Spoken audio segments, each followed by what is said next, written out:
نحمده ونصلي على رسوله الكريم فأعوذ بالله من الشيطان الرجيم بسم الله الرحمن الرحيم قال رب اشرح لي صدري ويسر لي أمري واحلل عقدة من لساني يفقهوا قولي. سامعات السلام علیکم ورحمۃ اللہ وبرکاتہ. آج کے درس کا عنوان ہے اسباب کے متعلق اہم ترین قواعد. اسباب کے متعلق اہم ترین قواعد. اسباب بجا لانے والے پر یہ واجب ہوتا ہے کہ وہ اس کا مکمل اعتماد و بھروسہ صرف ایک اللہ وحدہ لا شریک پر ہونا چاہیے. اسباب تو سبھی بجا لاتے ہیں، یعنی کوئی سبب کے ذریعے سے کسی تک پہنچتے ہیں، کوئی اسباب کے ذریعے سے. اسباب سمجھتے ہیں نا، اسباب یعنی کسی کو بیچ میں سبب بنانا کسی کام کے لیے، یا کسی انسان کو، کسی شے کو، کسی چیز کو سبب بنانا.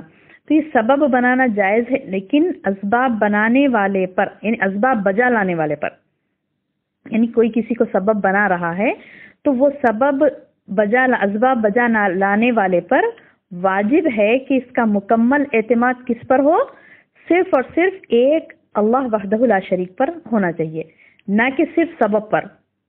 اس لیے کہ سبب کو پیدا کرنے والا اور سبب میں تاثیر پیدا کرنے والا کون ہے؟ اللہ کی ذات ہے، صرف ایک اللہ وحدہ ہے.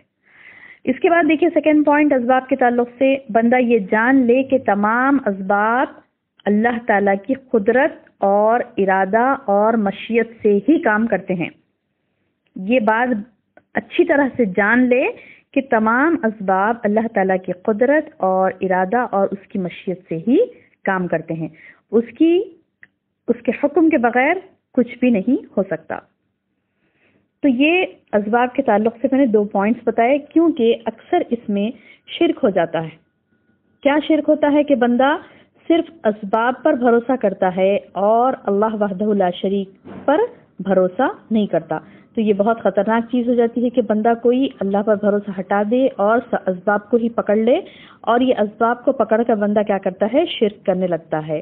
اللہ وحدہ لا شریک پر سے اس کا ایمان ہٹ جاتا ہے. تو اسی لیے ہم اپنے ایمان کو چیک کریں، اس میں شرک کی نجاست کو داخل ہونے نہ دیں. کون سی چیز کسی دوسری چیز کی سبب ہو سکتی ہے، اس کی معرفت اور ذرائع سے حاصل ہوتی ہے. جیسے دیکھیے، اول ایک بات تو یہ ہے کہ بذریعہ شریعت اس کی مثال ہو. جیسے شہد میں شفا کا پایا جانا، اس کی دلیل ہے، یعنی اللہ تعالیٰ کا فرمان ہے. کیا ہے؟ سورہ نحل کی آیت ہے، فیہ شفاء للناس، اس میں لوگوں کے لیے شفا ہے. تو یہ شہد شفا کا سبب ہے. تو اس کی دلیل سے ہم کو پتہ چلتا ہے کہ شہد پر ہم شہد اس بھروسے سے کھا رہے ہیں کہ اللہ نے فرمایا اس میں شفا ہے، تو ضرور شفا ملے گی. اب ایک چیز وہ ہوتی ہے جو یعنی اسباب وہ ہوتا ہے جو بذریعہ تجربہ و اندازہ ہوتا ہے. جیسے اس کی مثال ایسی ہے کہ آگ جلانے کا سبب ہوتی ہے. یہ تجربہ ہے سب کا، لیکن یہ تجربے کے ساتھ ساتھ دلیل بھی ہے. یعنی دلیل ہے، لوگ دیکھتے ہیں روزمرہ کی زندگی میں کہ آگ کیا ہوتی ہے؟ جلانے کا سبب بنتی ہے. اب ایک اور چیز ہے جو یعنی انسان اس پر بھروسہ کرتا ہے لیکن اس کی کوئی دلیل نہیں ہوتی، یا پھر اس کا کوئی ثبوت نہیں ہوتا، وہ صرف دعویٰ ہوتا ہے، گمان ہوتا ہے. وہ کیا چیز ہے؟ وہ دعویٰ اور گمان کیا ہے؟ جیسے کسی کا یہ گمان کرنا کہ فلاں کڑا پہننے سے، فلاں ٹیکا لگانے سے، وہ کالا داغ لگانے سے اس پر نظر بد نہیں لگے گی. تو کوئی کیا کرتا ہے؟ اپنے یعنی کوئی فیس پر کالا داغ لگا دیتا ہے، کوئی اپنے پیروں کے تلووں پر کالا داغ لگا دیتا ہے، اور یہ سمجھتا ہے کہ اس سے اسے نظر بد نہیں ہوگی. جبکہ اللہ تعالیٰ نے نظر بد کو دور کرنے کا سبب کیا بتایا؟ دعا کرنے کے لیے کہا. بندہ دعائیں نہیں کرتا، دعاؤں کا اہتمام نہیں کرتا، بلکہ ایک کالے ٹیکے پر سبب بنا لیتا ہے اس کو کہ فلاں کالا ٹیکا ہم لگائیں گے تو انشاءاللہ ہم کو نظر بد نہیں ہوگی.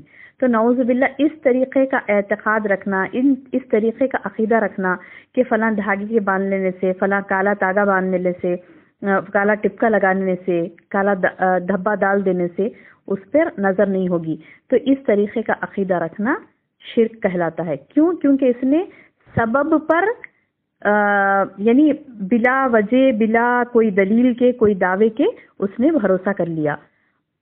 تو اس طریقے کا گمان کرنا، بھروسہ کرنا کسی چیز پر گناہ ہے. اگر ہم اللہ کی ذات پر بھروسہ کرتے ہیں اور یہ مانتے ہیں کہ یہ مسبب الاسباب ہے، اس نے یہ حکم دیا ہے کہ فلاں سبب کو تم اختیار کرو تو ہمیں اختیار کرنا ہے۔ جن اسباب کو اختیار کرنے کا حکم نہیں دیا اللہ پاک نے، ان اسباب کو ہمیں اختیار نہیں کرنا ہے۔ تو انشاءاللہ اللہ تعالیٰ سے دعا ہے کہ اللہ تعالیٰ ہمیں اس کے احکامات کو سمجھنے اور اس کے حکم کے مطابق اپنی زندگی گزارنے کی ہم کو توفیق عطا فرمائے۔ آمین یا رب۔ السلام علیکم ورحمۃ اللہ وبرکاتہ۔